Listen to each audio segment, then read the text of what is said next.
ना इधर ना उधर, सीधे मुद्दे पर नजर। और क्या है आज की खबर, आप देखना शुरू कर चुके हैं न्यूज़ 18 पुनीत के साथ। तो हम बात कर रहे हैं एक बार फिर से अमेरिका और ईरान के बीच जो तनातनी चल रही है उसकी। एक दूसरे को धमकियां दी जा रही हैं और अपनी ताकत भी दिखाई जा रही है।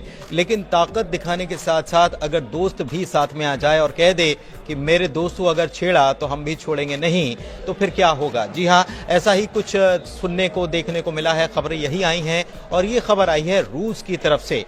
मेरे साथ मेरे सहयोगी आनंद मौजूद हैं, उनसे आज हम चर्चा करने वाले हैं कि रूस की तरफ से क्या कहा गया है, किसके लिए कहा गया है, और ईरान की तरफ से जो समझौते की बात अमेरिका ने कही है उसके बाद ईरान की तरफ से जवाब क्या निकल कर आया है। ये सारी बात हम करने वाले हैं। सीधे आनंद के पास चलते हैं। सबसे पहले बात करते हैं अभी के ताजा हालात पर कि क्या हुआ है, और उसके बाद फिर समझेंगे कि रूस की तरफ से क्या कहा गया है। आनंद।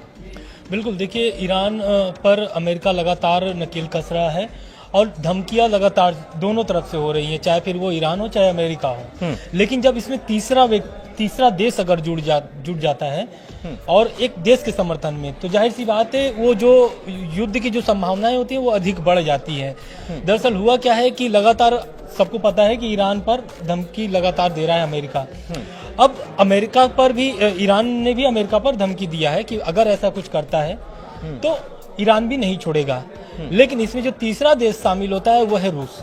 अच्छा। रूस ने स्पष्ट कर दिया है और बता भी दिया है कि ये जो मेरे जो सहयोगी हैं, मेरे मित्र हैं ईरान, को बताया है कि ईरान मेरा मित्र है। अगर ईरान पर अमेरिका ने कोई भी सैन्य कार्रवाई करता है तो अमेरिका को इसका विनाशकारी परिणाम भुगतना पड़ेगा। और इस घटना के इस क्या बोलते हैं, रूस के इस प्रतिक्रिया के बाद से लगातार जो है कि खबरें चलने शुरू हो गई कि क्या अब ईरान के साथ रूस और साथी जो ईरान के जो दोस्त हैं, संबंधित दोस्त हैं, वो भी क्या साथ में लड़ेंगे। जैसे कि रूस के साथ अगर आएगा तो उत्तर कोरिया भी आ सकता है। उत्तर कोरिया के साथ साथ कई जो देश हैं वो ईरान के समर्थन कर देंगे। तो देखना ये होगा कि जो अमेरिका ने, पहले तो समझना होगा कि अमेरिका ने क्या धमकी दिया था। दरअसल डोनाल्ड ट्रंप एक प्रेस कॉन्फ्रेंस में बोलते हैं कि अगर ईरान परमाणु समझौते पर चर्चा नहीं करता है तो उस पर बमबारी किया जाएगा, ईरान पर बमबारी की जाएगी। उसके बाद ईरान का बयान आता है और ईरान बोलता है कि अगर अमेरिका ऐसा कोई कदम उठाता है, हालांकि उठाना तो नहीं चाहिए, अगर उठाता है तो ईरान की तरफ से भी उसी तरह का पलटवार किया जाएगा जैसा अमेरिका करता है।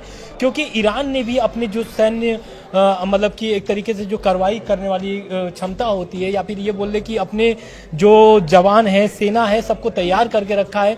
और हम लोग कुछ दिनों पहले बनाए भी था, एक मिसाइल सिटी के नाम से दिया था, हम लोग वीडियो भी बनाए थे। तो मिसाइल सिटी जो ईरान का है उसको भी धीरे धीरे तैयार करने के एक तरीके से उसको भी अलर्ट मोड पर रख दिया, ऐसा बोला जाए तो ये सब जो चीजें हैं, एक तरीके से ईरान एकदम अब इसको हल्के में नहीं लेना चाहता है क्योंकि ईरान पहले भी धोखा खा चुका है अमेरिका से और दूसरी बार धोखा नहीं खाना चाहता है।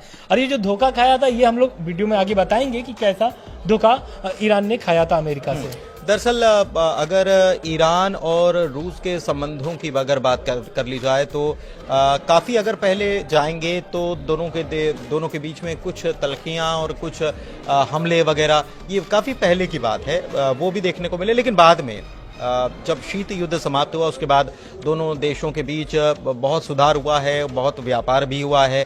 सबसे बड़ी बात यह कि डिफेंस के मामले में ईरान का सबसे बड़ा साझीदार जो है वो रूस है। S-300 मिसाइल सिस्टम जो उसका है, रक्षा प्रणाली जो है वो भी दी है और तमाम चीज़ें भी दी गई हैं। व्यापारिक दृष्टिकोण से अगर देखा जाए तब भी सारी चीज़ें और तो और कुछ खुफिया जानकारियाँ भी साझा की जाती हैं। हाल में मसूद पेज़ेश्कियान गए भी थे, रूस, ईरान के राष्ट्रपति वो भी रूस गए थे। वहां पर भी और भी समझौते हुए हैं कि और हम प्रगाढ़ दोस्ती करने वाले हैं आने वाले दिनों में। तो ये प्रगाढ़ दोस्ती जो है ये बनी हुई है और इसलिए रूस की तरफ से ये कहा जा रहा है कि अगर हमारे साथी को छेड़ा तो हम छोड़ेंगे नहीं और हमारे साथ में और भी साथी साथ में आ जाएंगे। लेकिन ईरान क्या अभी ऐसी स्थिति बन रही है, मैं समझना चाह रहा हूं कि युद्ध की बातें हो रही हैं कि हम इतना बम मारेंगे कि कभी देखा नहीं होगा। ये अगर अमेरिका कह रहा है तो ये धमकी भर है या वाकई में युद्ध के हालात बन रहे हैं? क्योंकि मिसाइल सिटी कोई दिखा रहा है, कोई कह रहा है कि हम हमारे बॉम्बर्स जो हैं हमने वो तैनात कर दिए हैं। बिल्कुल, देखिए, पहले तो हम लोग को समझना होगा कि जब पहली बार जब ट्रम्प सत्ता में आए हैं उसके बाद से पहली बार क्या करते हैं, डील को लेकर के बातचीत करना चाहते हैं ईरान से, और एक चिट्ठी भी लिखते हैं। और सुप्रीम लीडर जो है ईरान के अयतुल्लाह अली खामेनी के पत्र लिखते हैं और पत्र का जवाब मांगते हैं। पत्र का जवाब ऐसा कुछ आता नहीं है, तब तक भूकंप वाला मामला चल जाता है, क्या ईरान परमाणु परीक्षण कर लिया, ऐसे ऐसे तमाम तरीके का टेंशन में अमेरिका और इजराइल टेंशन करने लगे, बिल्कुल, कि कहीं परमाणु परीक्षण तो नहीं हो गया। उसके बाद ये मामला आता है, तब से मिसाइल सिटी वाला वीडियो जारी कर देता है ईरान। तब इसी पर प्रतिक्रिया आता है ट्रंप का, और ट्रंप बोलते हैं कि मैंने जो चिट्ठी भेजा था उसका अभी तक ईरान ने प्रतिक्रिया नहीं दिया है, कोई भी जवाब नहीं आया है। तो उसके अब इस सब मामलों के बीच में तब तक ईरान ने अभी ओमान के जरिए चिट्ठी का जवाब भेज दिया है। खामनेई ने जवाब दे दिया है ओमान के जरिए।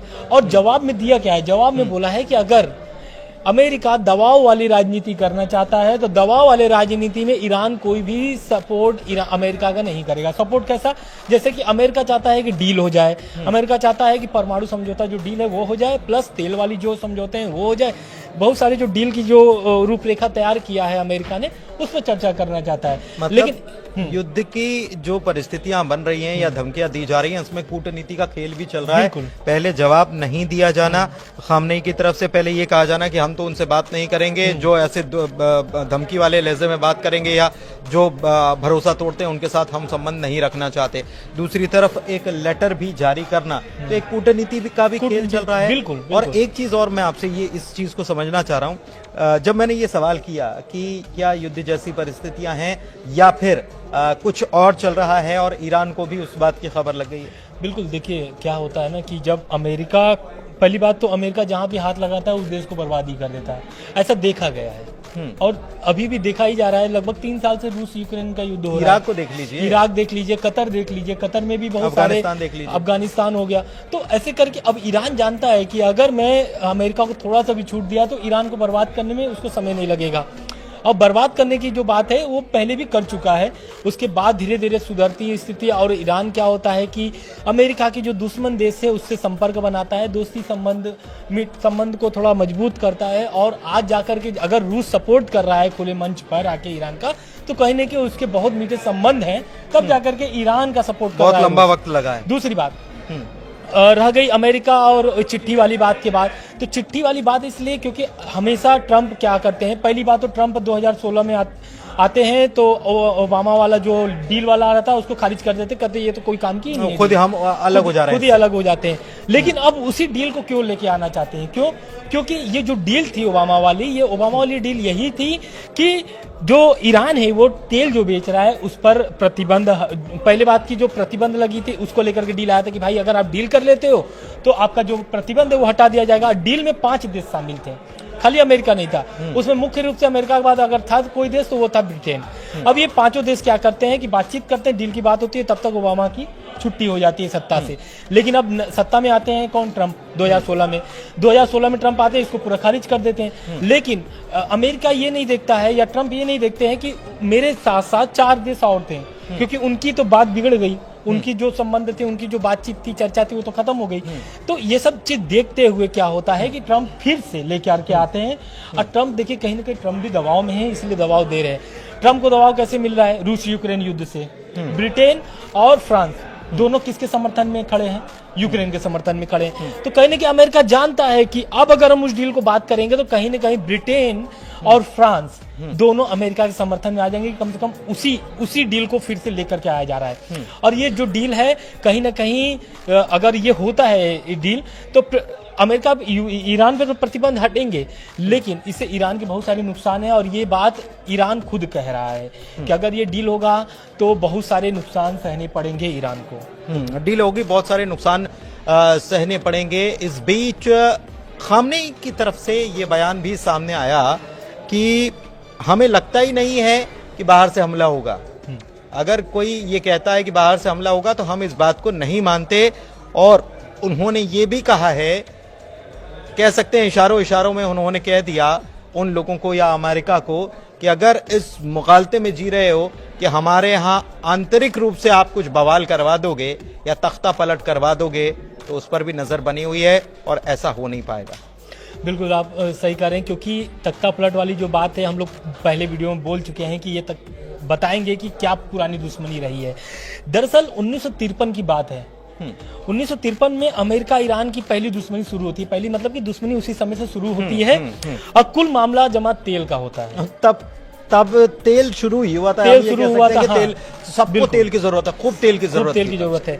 अब उसमें क्या होता है, अमेरिका की जो खुफिया एजेंसी है CIA और ब्रिटेन के साथ मिलकर ईरान में तख्ता पलट कराई जाती है।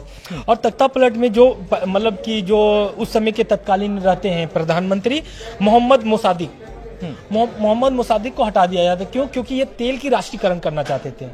तेल का राष्ट्रीयकरण कर देते तो वो 100% क्या होता, तेल का वो होता, क्या बोलते हैं, ईरान का सरकार के हाथ में आ जाता और ईरान की पूरी भागीदारी होती 100%, उसमें किसी भागीदारी नहीं होती।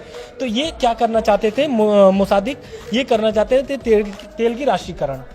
तो उसी समय क्या करते हैं, ब्रिटेन और अमेरिका मिलकर के तख्ता पलट कराते हैं और लेके आते हैं अपने आदमी को वो लेकर के आते हैं। उनका नाम होता है Shah Reza Pahlavi. Shah Reza Pahlavi एक तरीके से अय्याश किस्म के आदमी थे और उनको क्या ही चाहिए, जो अमेरिका और ब्रिटेन बोल रहा था वही करते चल रहे थे। ये चीज को समझने के लिए वहां पर एक बहुत मतलब कि नामी गिनामी नेता सामने आते हैं। अगर आप कभी सर्च भी करेंगे ईरान के प्रमुख नेता के तौर पे, तो हमको लग रहा है कि उनका पहला नाम आएगा खुमैनी। तो ये खुमैनी जो थे ये चीज समझ गए थे पहलवी को कि ये देश को बेच रहा है, क्योंकि तेल ईरान का है और मजा ले रहा है अमेरिका। तो क्या करते हैं, खुमैनी आते हैं एक तरीके से पूरी तरीके से मतलब कि बगावत शुरू कर देते हैं सरकार मतलब के एक खिलाफ। प्रकार से नया ईरान बन जाता है। नया ईरान बनाने की उनके अस्तित्व, एकदम वो ठान लेते हैं। और खुमैनी जो पहलवी रहते हैं वो इस विरोध प्रदर्शन को देखते हुए खुमैनी देश छोड़ करके भाग जाते हैं।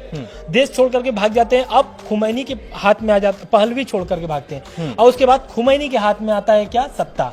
खुमैनी के हाथ में सत्ता आता है। फिर उसके बाद जो दुश्मनी शुरू होती है ईरान और अमेरिका की, और अभी तक आपको वो दुश्मनी देखने को मिल बीच रही में है। थोड़े से संबंध ठीक होते हैं, फिर बिगड़ते हैं, संबंध बिल्कुल वही संबंध वो सुधरते हैं 2016 में, जो लेकर के 2015 में ओबामा लेकर के आते हैं डील। और उस समय सुधरने के एकदम लग रहे थे कि ऐसा है कि अब ईरान और अमेरिका की जो दुश्मनी है वो खत्म हो जाएगी।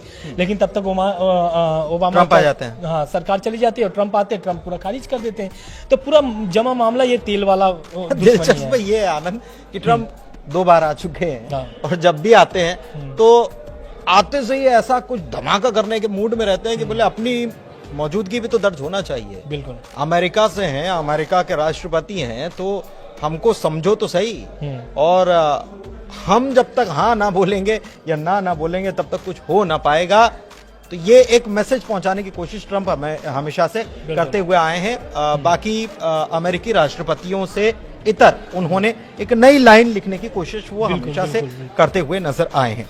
एक चीज और है कि अगर युद्ध के हालात बनते हैं तो अगर मैं गलत नहीं हूँ 7 मुस्लिम देश हैं जो अमेरिका के साथ खड़े हुए हैं। और अमेरिका मतलब ईरान के आसपास अगर मिडिल ईस्ट में देखें तो उनके हवाई अड्डे और बहुत सारी सैन्य सहायता बिल्कुल। अब ईरान हो गया, कतर हो गया, सऊदी अरब हो गया, लगभग मिडिल ईस्ट में बहुत सारे एयरबेस हैं अमेरिका के। और अगर युद्ध के हालात बनते हैं, अगर ऐसा होता है कि युद्ध होगा अमेरिका और ईरान के बीच, तो पहले ईरान जो है ना कमर तोड़ेगा अमेरिका का, तो वो एयरबेस से तोड़ेगा। क्योंकि मिडिल ईस्ट में अमेरिका के बहुत सारे एयरबेस हैं और अगर अमेरिका ईरान पर हमला शुरू करेगा तो एयरबेस से ही शुरू करेगा, क्योंकि डायरेक्ट अमेरिका से आने में तब तक तो सब लीक हो जाएंगी बातें। अगर एयरबेस से हमला शुरू करता है ईरान के ऊपर, तो जाहिर सी बात है ईरान भी उसी टाइप से अपनी तैयारी बांध करके चल रहा है कि अगर अमेरिका हमला करता है तो पहले सभी एयरबेस को बर्बाद करेगा, मतलब वो टारगेट करके रखा। लेकिन इस बीच दिलचस्प बात यह है कि एक खबर और आई कि अमेरिका ने इन एयरबेस की जगह पर हिंद महासागर में डिएगो गार्सिया एयरबेस और वो है ईरान से 4700 किलोमीटर दूर, और वहां से तैयारी शुरू कर दी है। उनके स्टेल्थ बॉम्बर्स जो हैं, B-2 स्टेल्थ बॉम्बर्स जो हैं वहां से, इसलिए क्योंकि ये बैलिस्टिक मिसाइल की जद में नहीं आता, 4700 किलोमीटर बैलिस्टिक मिसाइल की जद में नहीं आता, तो ये तैयारियां वहां पर शुरू कर दी गई हैं। तो उससे एक स्थिति और बनती है। लेकिन अभी हाल में ईरान की तरफ से मिलिट्री एक्सरसाइज हुई थी, अभी एक 25 तारीख को ही, और इसके पहले आपको याद होगा हमने बात की थी कि चाइना और रूस के साथ मिलकर भी इन्होंने अरब खाड़ी में हुई थी और तीनों देश करके मिल करके सैन्य अभ्यास भी किया। किए थे। बिल्कुल। तो सैन्य अभ्यास किया, सैन्य अभ्यास से ताकत भी दिखा दी और ये भी समझा दिया कि अगर आप सत्ता पलट की बात मैं कह रहा था, क्या अमेरिका ये कोशिश, क्योंकि ट्रंप ये कह चुके हैं कि हमको युद्ध नहीं लड़ना, हम चाहते हैं कि बातचीत से मामला सॉल्व हो जाए, क्योंकि ये भी खबर आई थी कि नेतन्याहू ने कहा था कि आप बोलो, हमने उनके परमाणु जो सेंटर्स हैं वो टारगेट करके रखे, हम हमला कर देते हैं, हथियार दे दो, बस हमको मिसाइलें चाहिए इतनी दूर तक मार करने वाली। बिल्कुल। आप इसी बात पर लेकर के अमेरिका, ईरान का भी बयान है। ईरान बोलता है कि अमेरिका हमें मजबूर कर रहा है कि मैं परमाणु बम बना लूं। और ये ईरान के जो है नेता हैं, उन्होंने बोला है कि अगर अमेरिका का लगातार इसी तरह दबाव बनता रह गया और इसी तरह दबाव की राजनीति अगर अमेरिका करता रह गया तो मुझे मजबूरी में ही परमाणु बम बनाने की योजना बनानी पड़ेगी। एक मतलब ऐसा प्रतिक्रिया, वो तो पहले ही बोलता है कि हम परमाणु बम नहीं बना रहे हैं, लेकिन अगर ईरान को मजबूर किया जा रहा है तो परमाणु बम बनाने में इसको कोई देरी नहीं लगेगी। लेकिन एक चीज और कि रूस ने कह दिया कि भाई हम साथ में खड़े हुए हैं और अगर हमारे दोस्त की तरफ देखोगे तो हम भी छोड़ेंगे नहीं। चीन की तरफ से बयान नहीं आया। मैं इसलिए कह रहा हूं क्योंकि टैरिफ वॉर को लेकर के चीन पहले से ही गुस्से में नाराज बैठा हुआ है और चीन ने यह भी कह दिया था आनंद कि आप टैरिफ वॉर छेड़ लो या कोई भी वॉर छेड़ लो, फिर हम उसके लिए तैयार हैं। तो क्या बीते दिनों चूंकि मिलिट्री एक्सरसाइज इन्होंने की है, तो उसके बाद क्या ये हम मान सकते हैं कि चीन भी साथ में आके खड़ा हो सकता है ईरान? बिल्कुल। देखिए, अगर लड़ाई होता है, अगर युद्ध शुरू होता है, मुझे लगता है कि लड़ाई शुरू होने से ज्यादा ये है कि अभी कौन किसके साथ खड़ा है और कौन कितना प्रेशर बना सकता है। क्योंकि देखिए, रूस अगर खुले मंच पर सपोर्ट कर दिया ईरान को तो जाहिर सी बात है चीन को आना पड़ेगा। क्यों? क्योंकि चीन और रूस जो है यूएन में क्या बोलते हैं, वीटो पावर में है और चीन कभी भी रूस का साथ नहीं छोड़ना चाहता है। क्योंकि जिस तरीके का अमेरिका चीन पर भी बहुत सारे दबाव बनाए हुए, बहुत सारे क्या बोलते हैं वॉर, जो टैरिफ ऑफ वॉर की बात कर रहे हैं, तो वहां पर ये लोग का तो बहुत शुरू से स्टार्टिंग से ही चल रहा है। बिजनेस को लेकर के हमेशा अमेरिका और चीन लड़ते भिड़ते रहते हैं। तो कहीं ना कहीं अमेरिका के दबाव में चीन सपोर्ट कर सकता है ईरान को, रूस के साथ साथ। और उसके साथ साथ उत्तर कोरिया तो खुले मंच में बहुत सारे हथियार, आधुनिक हथियार ईरान को मुहैया करा चुका है और जरूरत पड़ने पर जब रूस के धरती पर उतर सकता है उत्तर कोरिया के सेना, तो ईरान में क्यों नहीं उतर सकता है? क्योंकि दोनों ही उसके जिगरी दोस्त बन चुके हैं अभी तक भर में। बिल्कुल। कुल मिलाकर ये कहानी आपने समझी कि अभी कौन देश कौन सा खेल खेल रहा है, किसकी तरफ से क्या प्रेशर बनाया जा रहा है। अंतर्राष्ट्रीय स्तर की राजनीति कुछ इसी तरीके की होती है। वहां पर बयानों के भी मायने होते हैं और कौन साथ में आकर खड़ा हो गया है उसके बाद परिस्थितियां बदल जाती हैं। ये बार बार कहा जाता है कि अगर हमारी तरफ देखा तो अच्छा नहीं होगा, हम इतने बम मारेंगे, हम उतने बम मारेंगे, हमारे पास ये ताकत है, हमारे पास वो ताकत है। लेकिन इतना आसान नहीं होता किसी भी वॉर को छेड़ना, क्योंकि वॉर से ज्यादा ट्रेड इंपॉर्टेंट है, ट्रेड जरूरी है, व्यापार जरूरी है। बार बार हम ये कहते हैं कि दुनिया व्यापार से चलती है, वॉर से नहीं चलती है। खैर, इस वीडियो में फिलहाल के लिए बस इतना ही। चर्चा कैसी लगी बताइएगा जरूर कमेंट करके। साथ ही में आपको वीडियो अच्छा लगा तो अपने लोगों के साथ, साथियों के साथ शेयर जरूर कीजिए। हमारे चैनल को सब्सक्राइब कीजिए और खबरों पर नजर बनाए रखने के लिए न्यूज़ 18 मध्य प्रदेश छत्तीसगढ़ देखते रहिए। धन्यवाद।